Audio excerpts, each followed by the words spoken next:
Algumas semanas atrás, eu estava ficando muito ansiosa. Eu acredito que eu tenho algum transtorno de ansiedade, mesmo que nenhum psicólogo ou psicóloga, tenha me diagnosticado. Mas grande parte dos sintomas de transtorno de ansiedade eu tenho, principalmente do transtorno de ansiedade generalizada. E tentando lidar com a rotina corrida, com os estudos e trabalhos da faculdade que só aumentavam, tendo que produzir conteúdo e finalizar a criação das minhas consultas de tarô, a minha ansiedade acabou piorando bastante. E quanto mais a minha ansiedade piorava, menos eu conseguia ser produtiva.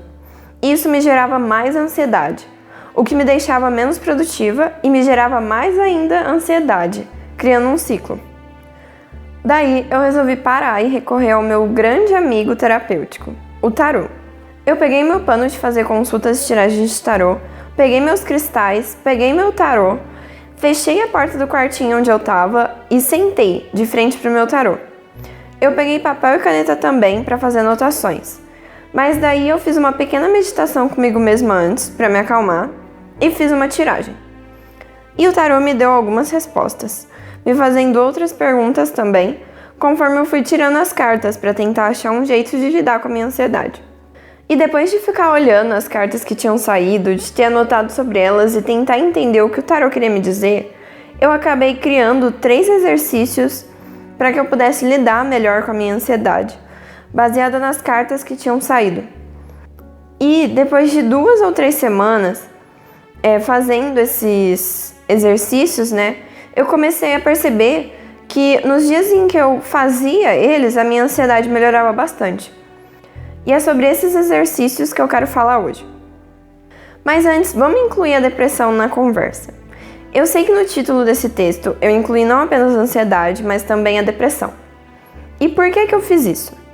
Bem, por mais que eu tenha criado esses 3 exercícios para lidar melhor com a minha ansiedade, eu acredito que eles podem também ajudar bastante quem tem depressão também.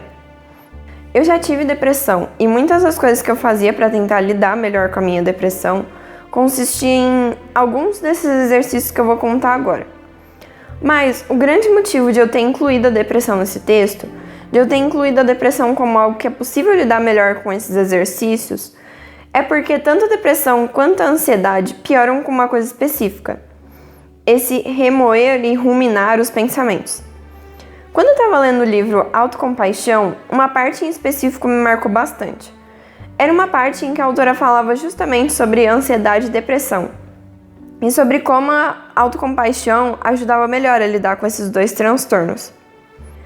E a frase que tem nesse livro, e que fala sobre esse processo de ruminação, de remoer pensamentos da ansiedade e da depressão, é a seguinte: nossa mente se agarra a pensamentos negativos e eles se repetem insistentemente, como um toca-disco quebrado.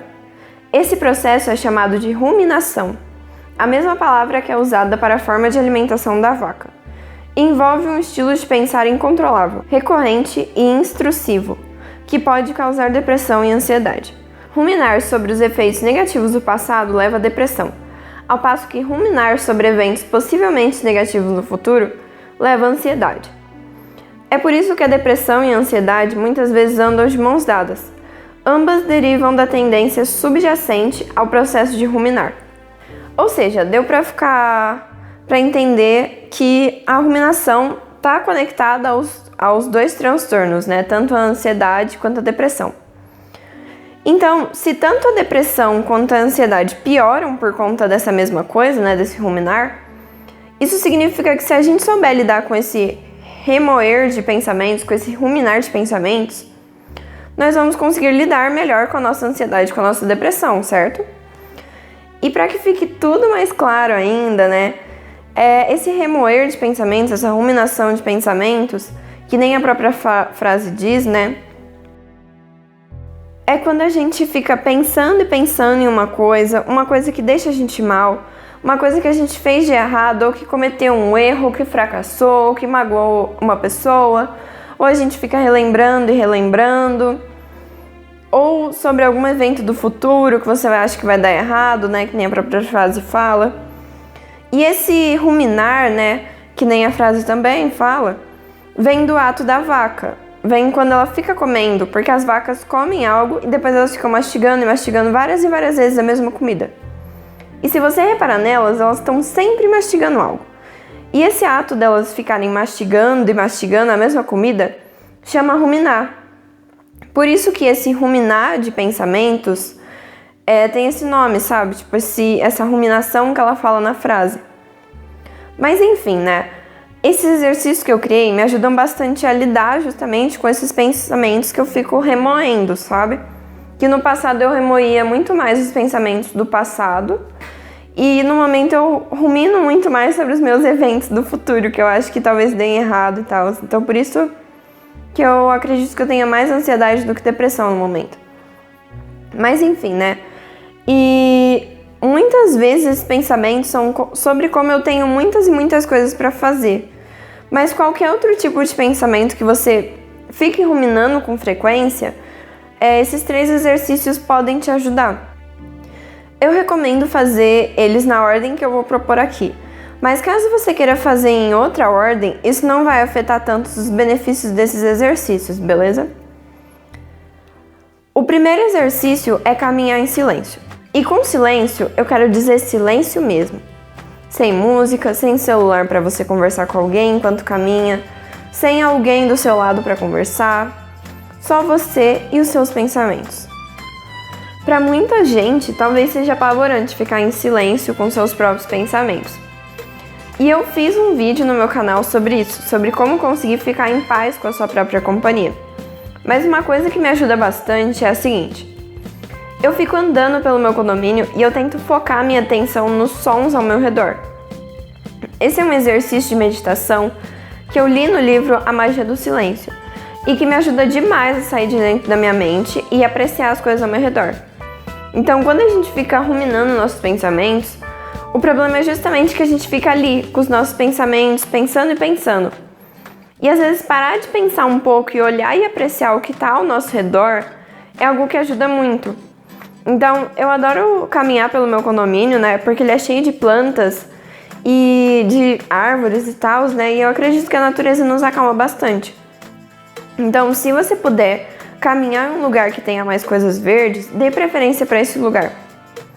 Mas é claro que um lugar que não tenha coisas verdes também pode te ajudar, né? O importante para esse exercício é sair um pouco e focar nos sons ao seu redor, ok? O segundo exercício é você ficar em silêncio. E ele se assemelha um pouco com o exercício anterior, mas com uma diferença bastante importante. Nesse, a gente fica parado em um só lugar, ao invés de ficar andando. Então, para esse exercício dar certo, você não precisa ficar meia hora em silêncio. Se você conseguir ficar de 3 a 5 minutos parado em um lugar tranquilo e silencioso por alguns minutinhos, sabe? Isso já vai ser ótimo. Aqui você pode tentar fazer aquela meditação do exercício anterior, de você focar nos sons ao seu redor, mas você também pode deixar seus pensamentos correrem soltos pela sua mente. Então, nesse momento de silêncio, o importante é o silêncio externo. Ficar em um cantinho em silêncio, não fazendo nada a não ser ouvir as coisas ao seu redor e deixar seus pensamentos correrem soltos pela sua mente. Caso seus pensamentos assumam um destino muito cruel, você pode melhorar o diálogo interno dos seus pensamentos com algumas técnicas de autocompaixão que eu vou ensinar agora nesse próximo exercício, tá? E o próximo exercício, né, é o meu preferido de todos, que é a carta pro seu eu crítico. Então, depois de caminhar e de ficar em silêncio, eu gosto de ir pra minha escrivaninha, no meu escritório, né, que é gentilmente apelidado pela minha irmã de Toca do Lobo, mas enfim, né, e pegar papel e caneta e começar a escrever. Então, na carta pro eu crítico, eu converso com o meu eu crítico, literalmente. O nosso eu crítico é aquela voz interna que fica nos criticando, nos julgando, nos dizendo coisas às vezes maldosas, às vezes frias, às vezes cruéis, às vezes até indiferentes e que nos deixam mal, né? Se você reparar, você vai ver que quando você fica ruminando os seus pensamentos, muitos desses pensamentos que você fica mastigando e mastigando várias e várias vezes, tem a voz do seu eu crítico. E que melhor jeito de você lidar com essa sua voz interna do que conversando com ela. Então, quando eu escrevo a minha carta para o meu eu crítico, eu começo escrevendo Oi, eu crítico, e depois eu começo a escrever. E tem 2 tipos de carta que eu escrevo para o meu eu crítico. Tem a carta de desabafo e a carta de agradecimento. Nas cartas de desabafo, eu tento ser gentil e bondosa com o meu eu crítico. Não apenas pelo jeito que eu escrevo, mas também pelas coisas que eu digo. Então, mesmo que eu esteja magoada ou triste com as coisas que meu eu crítico me disse, eu tento ser bondosa com ele. Isso é um jeito de praticar a autobondade, que é uma das 3 partes da autocompaixão. Eu gosto também de contar pro meu eu crítico sobre as coisas que ele me disse e dizer como eu me senti com cada uma delas. Então eu também gosto de pedir para ele me tratar melhor nessas horas, falando sobre como eu tô tentando melhorar, sobre como as coisas ficam mais difíceis quando ele é crítico e cruel comigo. Então, fazer isso também, essas coisas de você dizer o que você sente, né, quando essas situações acontecem, esses pensamentos surgem, né, é você também praticar autocompaixão. E por mais que eu faça isso escrevendo, né, é possível você ter esse diálogo com o seu eu crítico dentro da sua mente também. Do mesmo jeito que eu expliquei aqui, sabe? Enfim, essas são as cartas de desabafo. Essa é mais ou menos as coisas que eu costumo falar. E eu gosto de finalizar essas cartas dizendo: apesar de tudo isso, eu ainda te amo e sei que você só quer me proteger e ajudar. Com amor, Raquel. Mas o tipo de carta que eu mais gosto de escrever, né, pro meu eu crítico são as cartas de agradecimento. Então, nem sempre o nosso eu crítico é cruel e maldoso com a gente. E quanto mais a gente for melhorando essa relação com ele, é interessante que a gente agradeça por isso também. Então, nas cartas de agradecimento, eu agradeço não apenas o meu eu crítico, mas a mim mesma por algo que eu fiz, sabe? Que eu conquistei ou que eu tô tentando conquistar nos últimos dias. Então, as cartas de agradecimento são tão importantes quanto as cartas de desabafo. E elas podem ser misturadas também. Então, em um mesmo dia, você pode tanto desabafar quanto agradecer para o seu eu crítico. Enfim, eu gosto de guardar as minhas cartas em um envelope. E eu gosto sempre de colocar a data, para que no futuro eu possa reler elas e ver que problemas me atormentavam no passado e lembrar das minhas conquistas e das minhas tentativas de melhorar.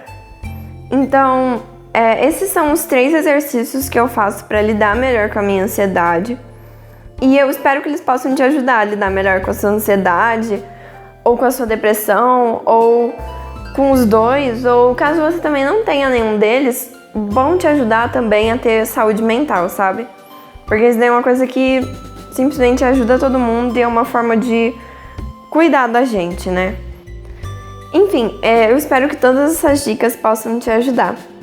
Até o próximo conteúdo!